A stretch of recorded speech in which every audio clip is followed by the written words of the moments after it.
Good evening, sir.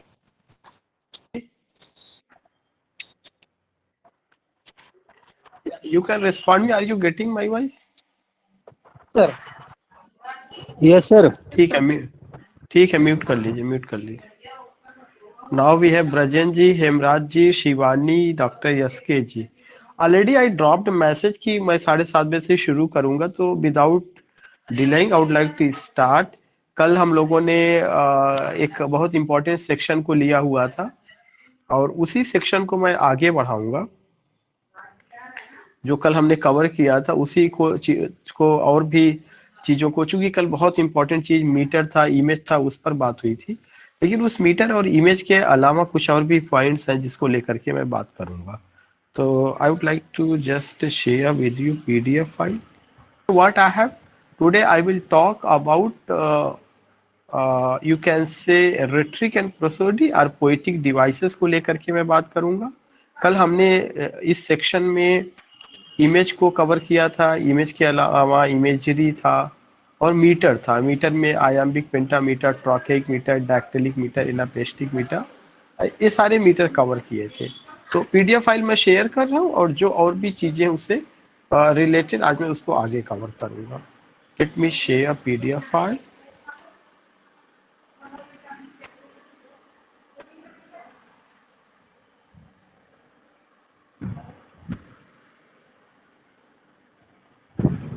Hello sir. या sir literature का class अलग से होगा, आप ही कराएंगे कि और कोई कराएगा सर? कौन सा लिटरेचर का क्लास? जो अलग से अभी literature, history of English literature का क्लास चलेगा सर? वो इसी अपने ही प्लेटफॉर्म का है, मैं ही कराऊंगा। अच्छा अच्छा। अपना ही प्लेटफॉर्म, वो जेएस इंग्लिश लिटरेरी सोसाइटी का क्लास है, उसका मैंने भेजा हुआ था ग्रुप में जो। या हम लोग अब उस पर बाद में बात करेंगे और मैं चाहता हूँ सबसे पहले हम लोग इसको कर ले, फिर मैं बाद में बात करता हूँ उसको लेके। आज हम लोग राइम को लेकर के बात करेंगे। राइम के बारे में जब बात कहा जाती है तो राइम क्या होता है, रिदम क्या होता है, इसको लेकर के मैं बात करूंगा। यू फाइंड हियर की जो राइम है, rhyme is the repetition of sounds और वर्ड्स। ये चीज आपको ध्यान में रखना कि जो राइम है या किसका रिपीटिशन है, साउंड्स का या वर्ड्स का रिपीटिशन है। It's a very important section when you come to know कि राइम पैटर्न क्या है, राइम क्या है। Sometimes we know the definition but we are not in position to explain that definition कि कैसे उसको, हाउ टू एक्सप्लेन इट। तो rhyme क्या है? Rhyme is the repetition of sounds और वर्ड्स। साउंड्स या वर्ड्स जब एक पैटर्न पर चलते हैं तो उसका रिपीटिशन, ध्यान से आपको ध्यान सुनना है कि ये क्या है, रिपीटिशन है। किसका रिपीटिशन? साउंड्स और वर्ड्स का repetition. To make similarity among a particular stanza of verse.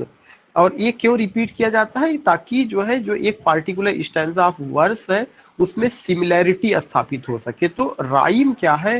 Rhyme is the repetition sounds, repetition of sounds और वर्ड्स। आपको ये चीज ध्यान में, हमेशा ध्यान में रखना। If anyone ask you what is rhyme, it's the repetition of sounds और वर्ड्स। किसके बीच में सिमिलैरिटी स्थापित करने के लिए? To make similarity among a particular stanza of verse. जैसे एक स्टैंजा है, उस स्टैंजा में कई लाइनें आती हैं, 4 हो सकती, 5 हो सकती, 8 हो सकती, 6 हो सकती है। तो उनके बीच में सिमिलैरिटी स्थापित करने के लिए किसका यूज किया जाता है? राइम का यूज किया जाता है। मैंने कई बार कहा कि होता क्या है कि जैसे अगर हम ज्यादातर राइम जो है लाइन के अंत में आता है, most probably it comes in the end of the line, but sometimes it occurs in the middle of the line. कभी कभार यह लाइन के मध्य में भी आता है। सो अगर if I say the word की सारे जहां से अच्छा हिंदोस्तां हमारा, तो उसमें क्या आया है? सबसे पहले लाइन में, लास्ट में।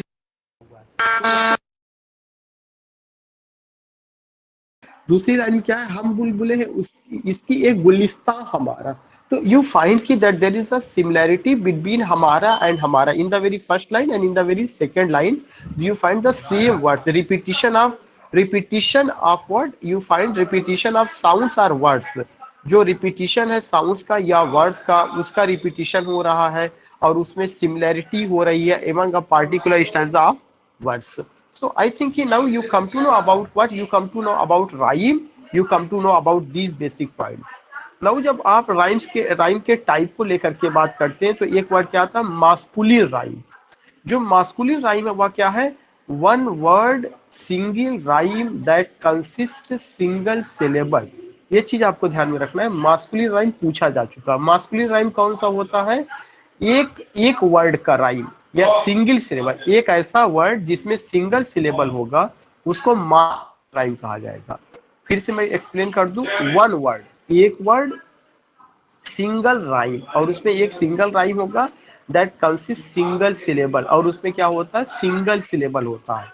तो you find here what, you find here कि masculine rhyme, and this masculine rhyme what, this masculine one word, और ये जो वन वर्ड होगा यह क्या होगा, स्ट्रांग सिलेबल का या स्ट्रेस्ड सिलेबल होगा।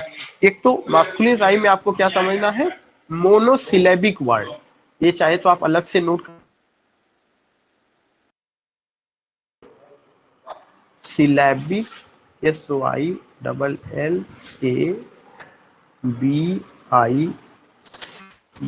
Syllabic word.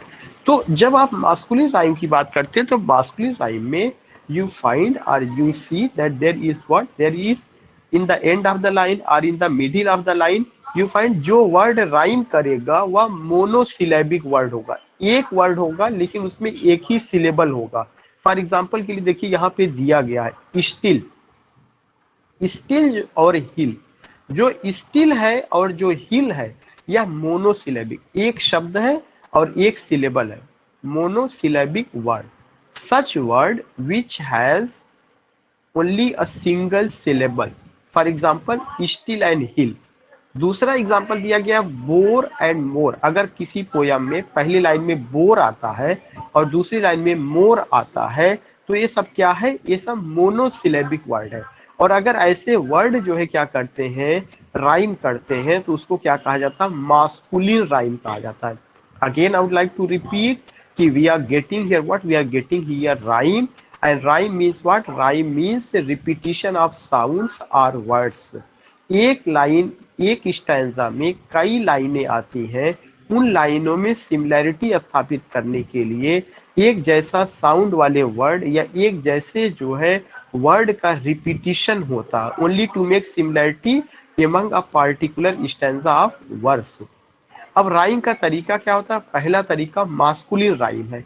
मास्कुलिन राइम कौन सा होगा, वह वर्ड मास्कुलिन राइम का होगा जो एक सिंगल वर्ड होगा, और वह सिंगल वर्ड जो है एक ही सिलेबल वाला होगा, लेकिन वो स्ट्रेस्ड सिलेबल होगा।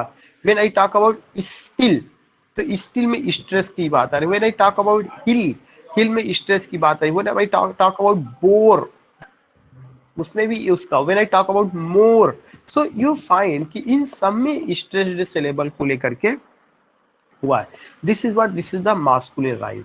दूसरा राइम का जो तरीका है feminine rhyme, or double rhyme. इसी फेमिनिन राइम को डबल राइम बहुत क्लियरली आपको, एंड यू विल एंजॉय, बहुत सारा चीज हो सकता है you are getting it for the first time, की हो सकता है राइम पता रहा हो लेकिन राइम के टाइप्स को इतना क्लियर करना या इतना क्लियर होना, हो सकता है कि आप जानते भी, हो सकता है ये पहली बार भी आप जान रहे हो, तो इसको हमें बहुत इंजॉय करना है। फेमिनिन राइम, फेमिनिन राइम को डबल राइम कहा जाता है।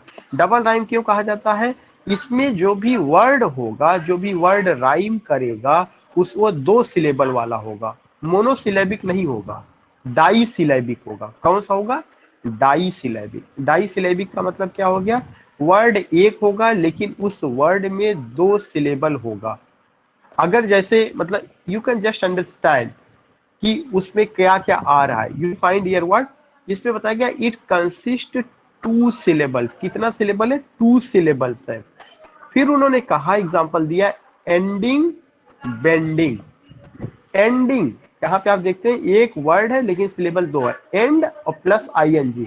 Bending, bend plus ING. So you find कि एंडिंग और बेंडिंग ये जो है क्या है, ये आपका एक वर्ड है लेकिन इसमें सिलेबल कितना, इसमें सिलेबल आपका दो है। So this is what, this is the ending and bending. और इसके अलावा जो है आप देखते हैं कि इसमें एक और पॉइंट आता है। वो कौन सा पॉइंट है कि यू फाइंड कि वर्ड्स जो है आपके एक है लेकिन उस वर्ड्स में जो है क्या क्या चीजें हैं। That is a very significant point, that's a very important point, ending and bending. Now इसके अलावा जो है, जब अगर आप और देखेंगे कि मोनोसिलेबिक, आपको समझ में आ गया कि मोनोसिलेबिक का मतलब कि केवल एक सिलेबल था, और स्ट्रांग उसमें जो है आपका सिलेबल था या स्ट्रेस्ड सिलेबल था, इसलिए उसको मास्कुलिन कहा गया। फेमिनिन में ऐसा वर्ड होगा जो दो सिलेबल वाला होगा, अगर वो राइम करेगा तो उसको क्या कहा जाएगा, उसको फेमिनिन राइम और डबल राइम कहा जाएगा। और फिर सीधे क्या नाम दिया गया, ट्रिपल राइम। ट्रिपल राइम में क्या कहा गया, इट कंसिस्ट थ्री सिलेबल, इसमें एक वर्ड होगा लेकिन वह वर्ड जो है तीन सिलेबल में बटा होगा। कैसे तीन सिलेबल में बटा होगा, इट कंसिस्ट थ्री सिलेबल। अगर कोई शब्द थ्री सिलेबल वाला है और वो राइम करता है तो you have two point out कि यह जो है ट्रिपल राइम पैटर्न है। कौन सा राइम पैटर्न है, ट्रिपल राइम पैटर्न।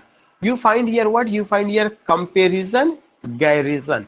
अगर आप केवल कंपैरिजन वर्ड का उच्चारण करिए, कम पे मीन्स जब आप कंपा कहते हैं, कंपैरिजन, यू फाइंड कि ये कंपैरिजन। सो यू फाइंड कि जो कम कम कम तो रुकेगा, कम पे रुक रहा, फिर पा पे रुक रहा है, लेकिन रीजन एक वर्ड होगा, रीजन अलग अलग नहीं, comparison, comparison. So you find कि गारिजन, इसी तरह से गारिजन।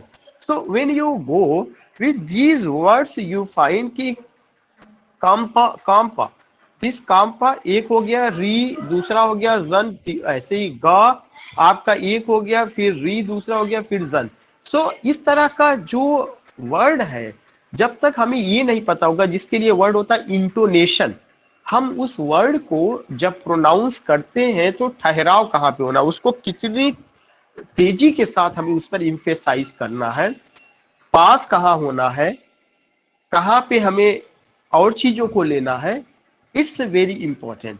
तो रिदम को समझने के लिए, मीटर को समझने के लिए सिलेबल जानना जरूरी है, प्रोनाउंसिएशन सही होना जरूरी है, तभी हम सिलेबल को निकाल पाएंगे जो है।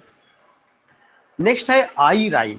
इन eye rhyme the spelling of words are spelled alike but not actually rhyming. कह रहे हैं कि आई राइम में केवल स्पेलिंग अकेले एक जैसा होता है लेकिन उनके साउंड अलग अलग होते हैं।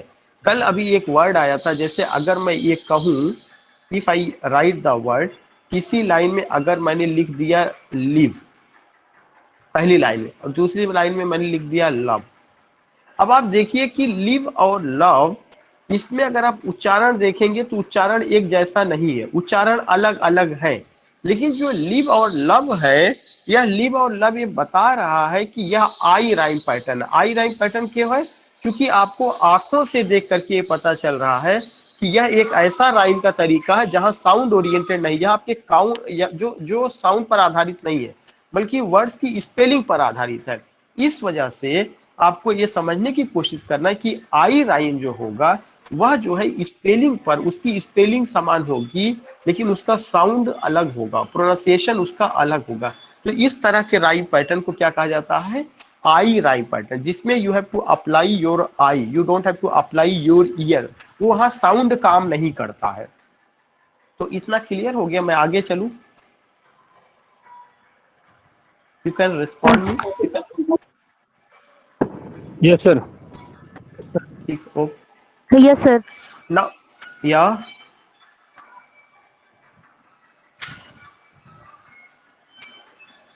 नाउ यू फाइंड कि नेक्स्ट पॉइंट जो है वो पोएटिक डिक्शन है। ये कई बार पूछा जा चुका है, बहुत इंपॉर्टेंट सेक्शन है।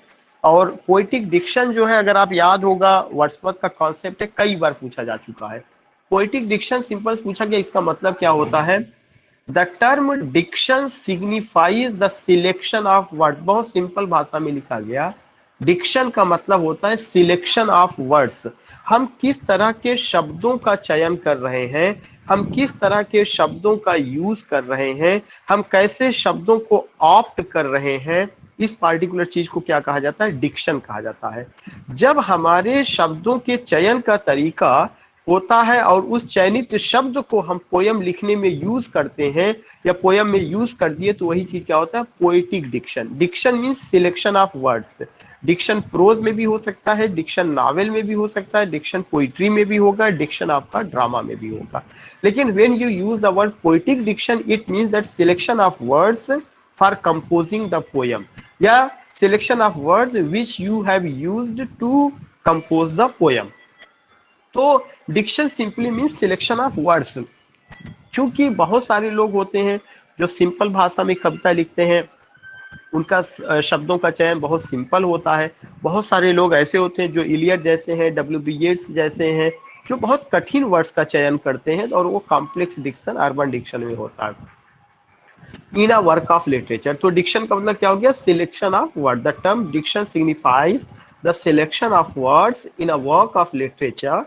Poetic diction includes words. Poetic diction में क्या क्या आता है? वर्ड्स आता है, फ्रेजेस आते हैं, स्टाइलाइज्ड सिंटैक्स आता है, टाइप्स ऑफ फिगर्स आता है, not current in the ordinary conversation of the time. और ऐसा नहीं होता कि उसमें कोई जो है बातचीत वाला तरीका यूज किया जाता है। पोएटिक डिक्शन हमेशा जो है फिगर ऑफ स्पीच है, मेटाफोरिकल लैंग्वेज है, फिगुरेटिव लैंग्वेज है, सिमिलीज का यूज है, उसके बाद आपका जो है फ्रेजेस है, वर्ड्स है, आपका एपिग्राम है, ऐसे तमाम चीजें जो है, शॉर्ट और पिची स्टेटमेंट है, उस तरह की चीजें यूज की जाती है। Thomas Gray believed, Thomas Gray का एक कोटेशन ध्यान में रखिएगा। टॉमस ग्रे जिन्होंने elegy written in a country churchyard लिखा है, और जो प्री रोमांटिक एज के पॉपुलर पोएट्स हैं, वेल नोन पोएट्स हैं, उन्होंने कहा है कि the language of the age is never the language of poetry. कभी भी किसी भी एज का, जैसे अगर कोई भाषा 17वीं शताब्दी में बोली जा रही है, क्योंकि ये 18वीं शताब्दी के पोएट थे, तो इनका ये कहना था कि अगर कोई भाषा 17वीं शताब्दी में बोली जा रही है, तो ऐसा नहीं वही भाषा पोइट्री के लिए होगी। आप उसके पहले की भाषा, उसके बाद की भाषा, आपका अपना उसका इन्वेंशन का तरीका है। तो उन्होंने कहा था, क्या कहा था? The language of the age is never the language of poetry. ये उनका स्टेटमेंट है जो आप, इसने कहा, टॉमस ग्रे ने कहा, the language of the age is never the language of poetry. There are two kinds of diction. Diction दो तरह का होता है, अर्बन और रूरल। अब इसके बारे में आपको जानना है, अर्बन डिक्शन क्या होता है और रूरल। अभी तक जितना भी मैंने आपको पढ़ा है, केवल एक ही इंपॉर्टेंट पॉइंट आपको ध्यान में रखना है, वो क्या? Diction means selection of words in a work of literature. किसी भी वर्क ऑफ लिटरेचर में किस तरह के शब्दों का चयन किया जाता है, उसको डिक्शन कहा जाता है। Diction means selection of words in a work of literature. Poetic diction होता है, यह इंक्लूड करता है वर्ड्स को, फ्रेजेस को, स्टाइलाइज्ड सिंटैक्स को, एंड टाइप्स ऑफ फिगर्स को, not current in the ordinary conversation of the time. Thomas Gray believe that the language of the age is never the language of poetry. There are two types of diction. Diction दो तरह का होता है, urban होता है और कौन सा होता है? रूरल होता है। जो अर्बन डिक्शन होता है वो कॉम्प्लेक्स होता है। यहाँ मैं और उसको एक्सप्लेन कर दे रहा हूँ। अर्बन डिक्शन का मतलब कॉम्प्लेक्स डिक्शन, COMPLEX। कॉम्प्लेक्स का मतलब आप समझ रहे हैं ना? कॉम्प्लेक्स का मतलब एक ऐसा डिक्शन या एक ऐसा चीज जिसमें कठिन शब्दों का यूज किया गया हो, जिसमें मेटाफर भी है, फिगुरेटिव भी लैंग्वेज भी है, जिसमें हो सकता है कि आपका मिथ भी है, एल्यूजन भी है, रेफरेंसेस भी है, सिंबल भी है, इमेज भी है, एफोरिज्म भी है। इस तरह से जब चीजों का यूज किया जाता है तो वो क्या हो जाता है? वो अर्बन डिक्शन हो जाता है।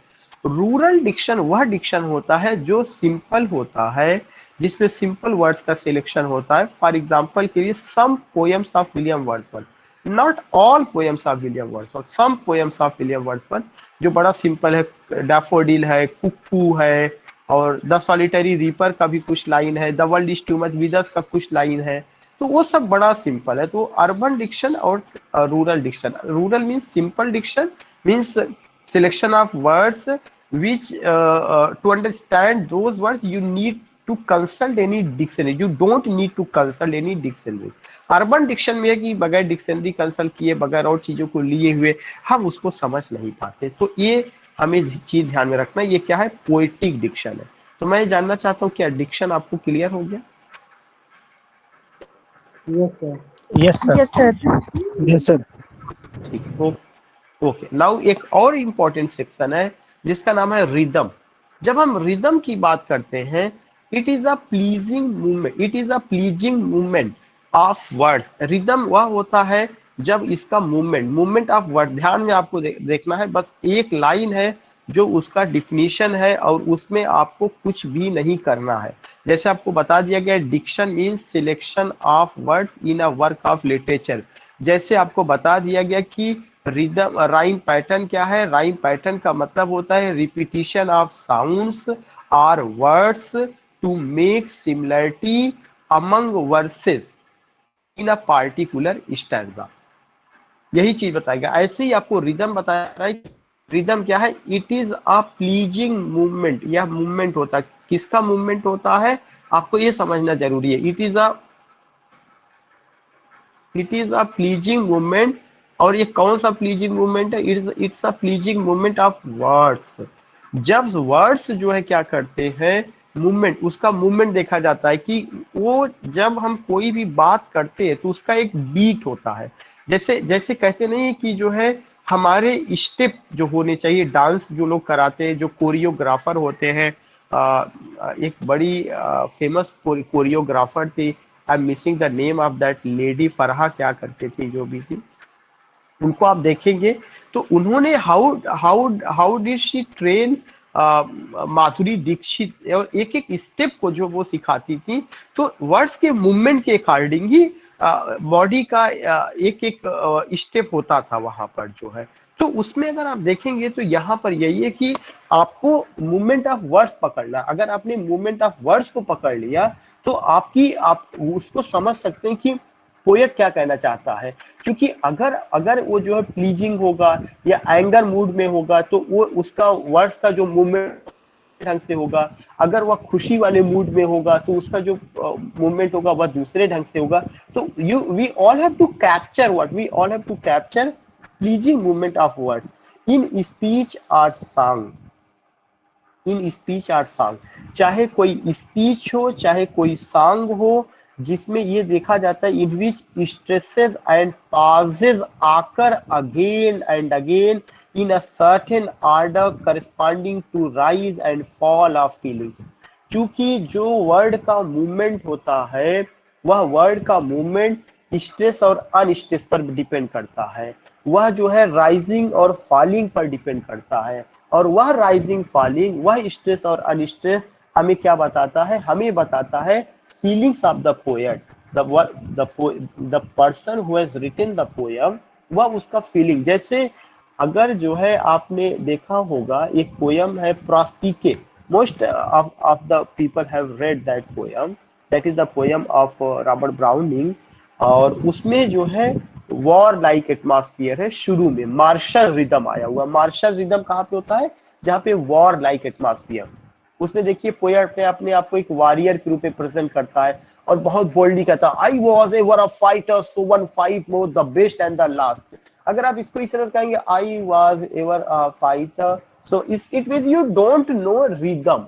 It means that you don't know rhythm. चूंकि जो टोन है वो बता रहा है कि आपको युद्ध जैसा यहाँ पे तैयार करना है। या जो है मैकबेथ में जब थ्री विचेस जो है उनकी in the very opening scene of Macbeth they make their entry and in the end of the scene they say fair is foul and foul is fair hover through the fog and fill the air। तो you come to know वहां पे क्या हो रहा है। एक डरावना वातावरण तैयार करने के लिए वे उस स्टेटमेंट को, अगर आप ये कहते हैं fair is foul and foul is fair, इसका मतलब वी डोंट नो कि उसको कैसे बच्चों को पढ़ा करके बताना। जैसे ही आप उस टोन में आते हैं, उस टोन में पढ़ाते हैं तो बच्चा इंजॉय करता है। वो जानता है कि सर ने हमें जो बताई इसमें चेस की एंट्री है। बच्चा ये जानता है कि वहां पे हर्ली बर्ली है, वहां पे वॉर एटमॉस्फियर है, वहां पे फियर है, वहां पे डिसमेइंग एटमॉस्फियर है। Then you come to know what, then you come to know about what, then you come to know कि यार रियली में that's a place, that's a thing जहां पे हमें उसको ऐसा पढ़ना है। अगर ऐसा लगेगा कि तो लगेगा कि आप खाए नहीं है, एनर्जी नहीं है, we don't know the art how poetry is taught, poetry को कैसे पढ़ाया जाता है। We don't know the art how the drama is perform, we don't know how the drama is taught in classroom. इसीलिए बच्चा boring होता। उसका उसका उसका टोन बहुत इंपॉर्टेंट, उसका रिदम बहुत इंपॉर्टेंट है। अगर ये कला आ गई ना तो बच्चा विल नेवर बोर, बच्चा will enjoy and you will be greeted welcome with open heart and mind.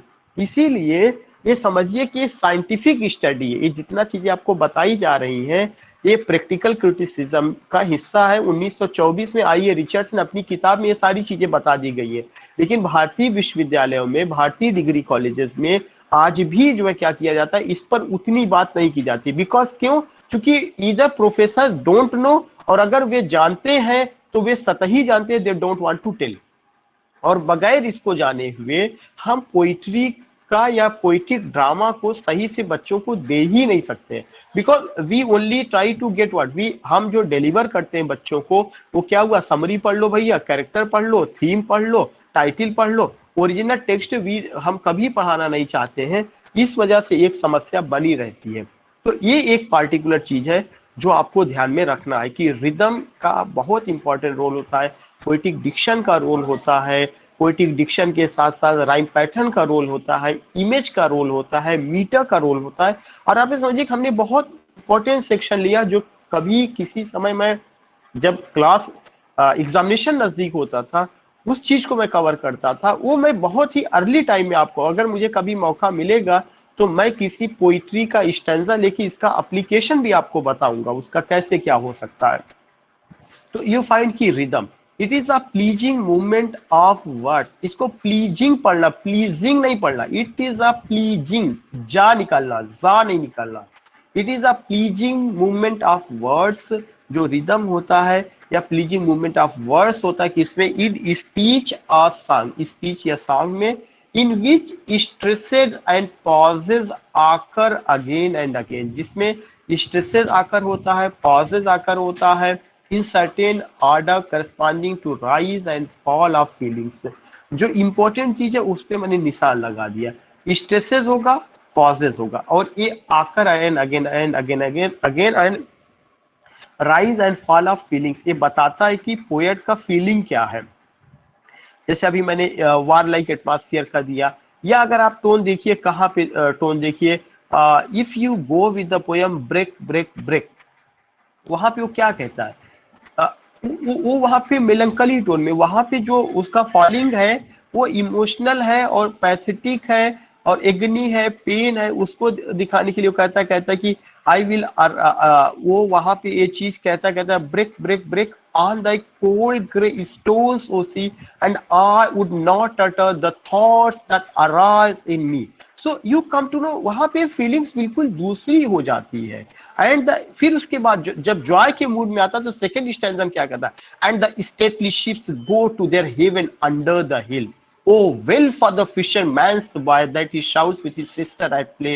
Oh, well for the sailor's lad that he sings in his boat on the way. Tone उसका बदल जाता है, tone उसका बदल जाता है। तो आई विल टेक, अगर मुझे कभी मिला तो I will train you how you have to capture the beauty of the poem, how you should try to find out rhythm, how you should try to find out poetic diction. ये सब चीजें हमारी life में बहुत जरूरी है। इसीलिए जल्दी लोग पोइट्री पढ़ना नहीं चाहते, पढ़ाना नहीं चाहते, या लोग बोर होने लगते हैं।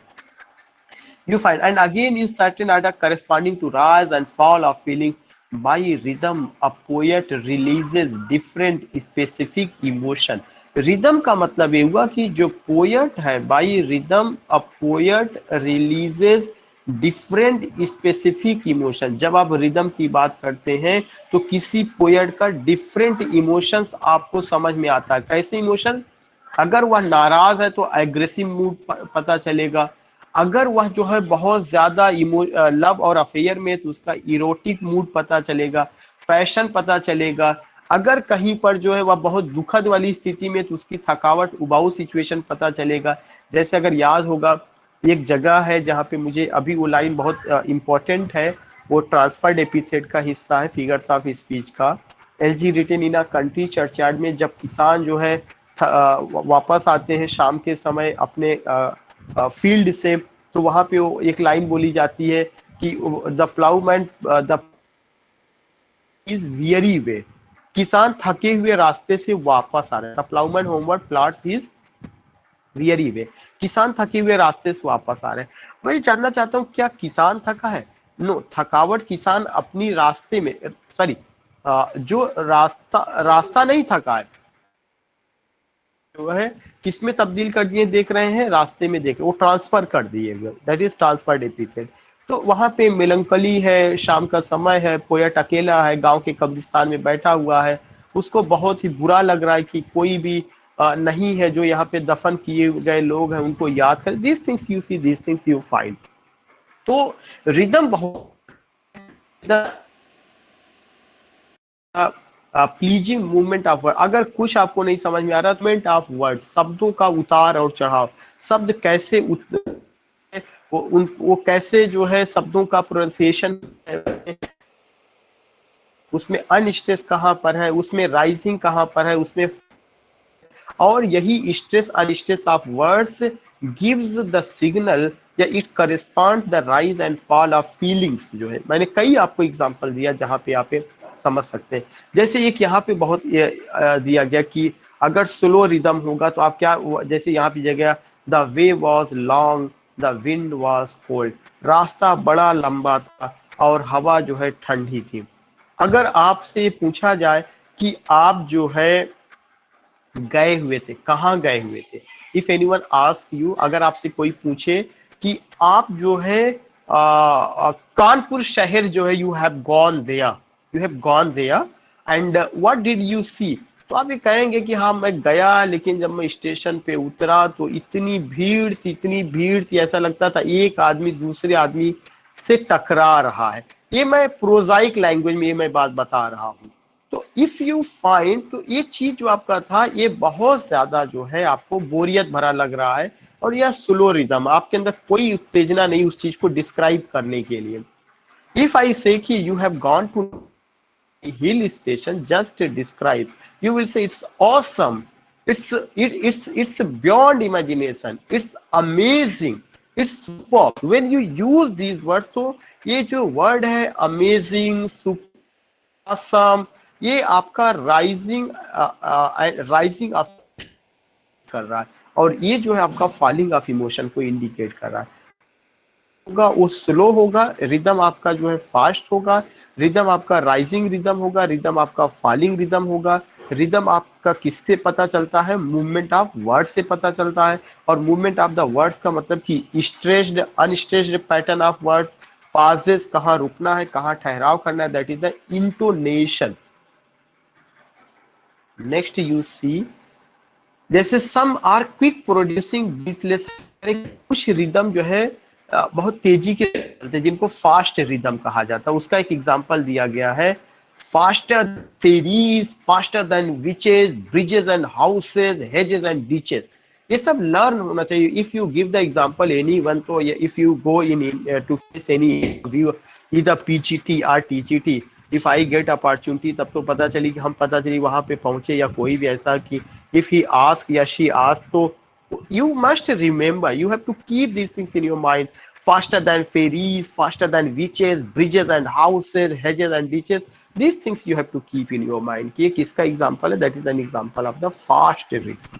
वो आपका राइजिंग ऑफ द फीलिंग्स को बता रहा है। जैसे मैंने कहा, I was ever a fighter, so one fight note the best and the last, these things you find. यहां तक क्लियर हो गया?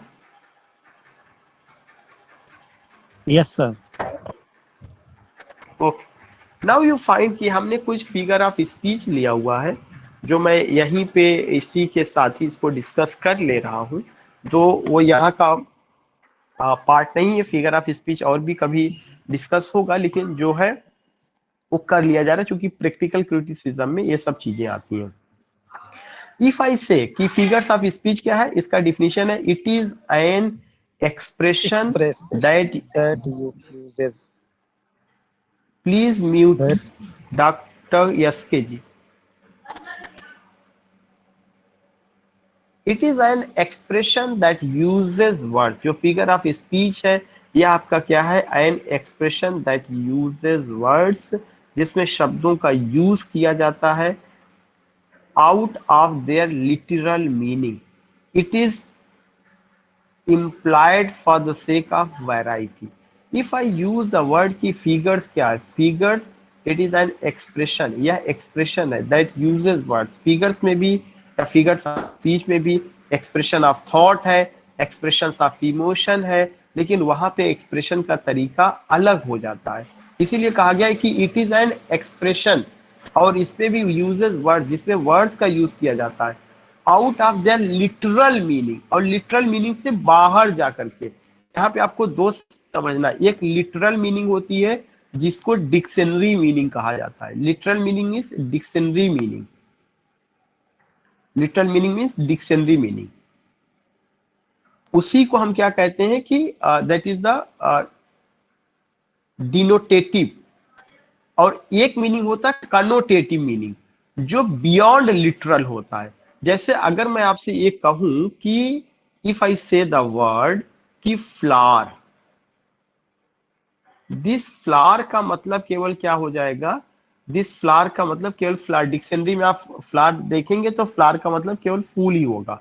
लेकिन अगर मैं ये कहूं कि the flower, this flower is my life, if I say the word this flower is my life, यह फूल मेरा जीवन है, इट मीन्स दैट कि I am using figure of speech, I am using metaphorical pattern of description, I am using a saying metaphorical pattern of description.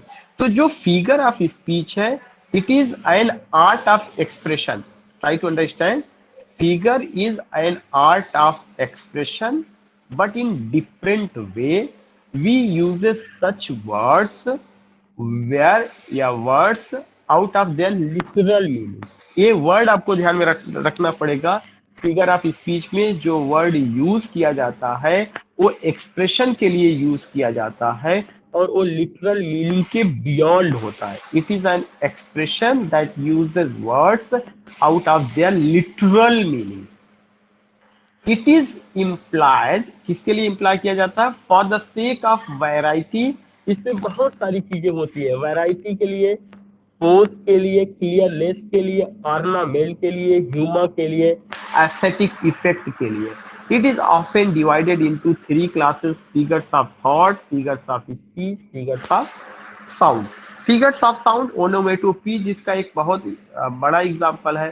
Figures of speech की बात अगर हम करते हैं तो ज्यादातर जहां तक स्पीच की बात है, सिमिली हो गया, मेटाफर हो गया, उन सब चीजों में जो है ये चीजें आती हैं।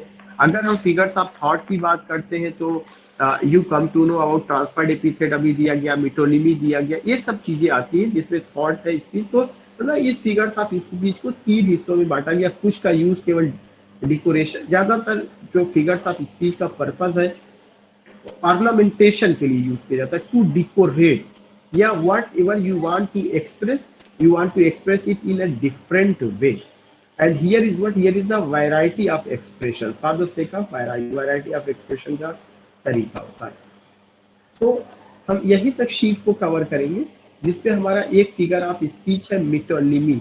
देखिए आपने सात तो पहले भी पढ़ा, सिमिली पढ़ा है, मेटाफर पढ़ा है, हाइपरबली पढ़ा है, और ओनोमेटोपी पढ़ा है, ऑक्सीमोरॉन आपने पढ़ा हुआ है, पन आपने पढ़ा है, इवन आप उसको पढ़ भी रहे हैं। मेरा जो पर्पज आपसे है वो ये है कि जो डिफरेंट है उसको एक्सप्लेन करना। मिटोनिमी क्या है, अ फिगर ऑफ स्पीच, यह एक ऐसा फिगर ऑफ स्पीच है in which one word is substituted for another, जिसमें एक वर्ड की जगह दूसरे वर्ड का सब्स्टिट्यूशन होता है। It is a figure of speech. Metonymy a figure of speech in which one word is substituted, जिसमें एक वर्ड को क्या किया जाता है, सब्स्टिट्यूट किया जाता है। मतलब एक वर्ड की को हटा करके उसकी जगह वैसा ही दूसरा वर्ड लाया जाएगा, उसकी मीनिंग में कोई परिवर्तन नहीं होगा, मीनिंग वही होगी लेकिन वर्ड हटा दिया जाएगा। इट स्टैंड्स, और जो वर्ड लाया जाएगा वह उसके साथ क्लोज रिलेशनशिप होता है। तो अ figure of speech in which one word is substituted, ये चीज बहुत इंपॉर्टेंट लाइन है, one word is substituted for another, एक वर्ड को हटा करके उसकी जगह दूसरा वर्ड यूज किया जाता है, with which it stands in close relationship, और उन वर्ड्स में हमेशा क्लोज रिलेशनशिप होता है। For example, pen is mightier than the sword, जो पेन है वह स्वर्ड से ज्यादा शक्तिशाली है। एक कहने में तो अच्छा लगता है लेकिन जो है रियली में ऐसा नहीं है। अगर आप इसको फिगर ऑफ स्पीच से अलग हट करके देखेंगे तो शायद you don't find this thing. I just want to say only one thing, and what is that, कि इफ आई से कि pen is mightier than the sword, it means pen का मतलब चाहे आप पोएट निकाल लीजिए, चाहे जर्नलिस्ट निकाल लीजिए, चाहे आप जो है राइटर निकाल लीजिए, सिंपल सा वे में आप राइटर निकालिए, वन हु राइट्स, इसका मतलब। और स्वर्ड का मतलब क्या होता है, स्वर्ड कौन यूज करता है, सोल्जर। तो जो सोल्जर है यहाँ पे होना क्या चाहिए था, writer is mightier than the soldier. लेकिन चूंकि सब्सटीट्यूशन ऑफ वर्ड्स हुआ है, तो जब सब्सटीट्यूशन ऑफ वर्ड्स हुआ है तो राइटर की जगह पेन का यूज कर दिया गया, राइटर जिस हथियार का यूज करता है उसका यूज कर दिया गया, और स्वर्ड की जगह किसका यूज कर दिया गया, सोल्जर की जगह किसका यूज कर दिया गया, स्वॉर्ड का यूज कर दिया गया। तो जो मिटोनिमी है यह एक ऐसा फिगर ऑफ स्पीच है जिसमें क्या क्या होता है, सब्स्टिट्यूटेड फॉर अनदर, यह एक तरह का सब्स्टिट्यूशन होता है for another. That is a very significant point, या एक ऐसा फिगर ऑफ स्पीच है। तो I think that is like today's session and you come to know about this point, कहीं से कोई दिक्कत नहीं है और इसको आप समझ रहे हैं। और बाकी कल हम लोग जो है अगली शीट को लेके चलेंगे। कारण है कि इसमें बहुत हमें फास्ट नहीं करना है, यह एक ऐसा चीज है जो it's not for one day, throughout the life if you have taken English literature, if you are teacher, if you are delivering lecture, तो आपको इस आर्ट से वाकिफ होना चाहिए। तो हम इसको यहीं तक रखते हैं and we will meet tomorrow, कल हम लोग मिलेंगे, कल हम लोग और आगे बात करेंगे इस उसको लेकर के कल हम लोग बात करेंगे। और अभी जो है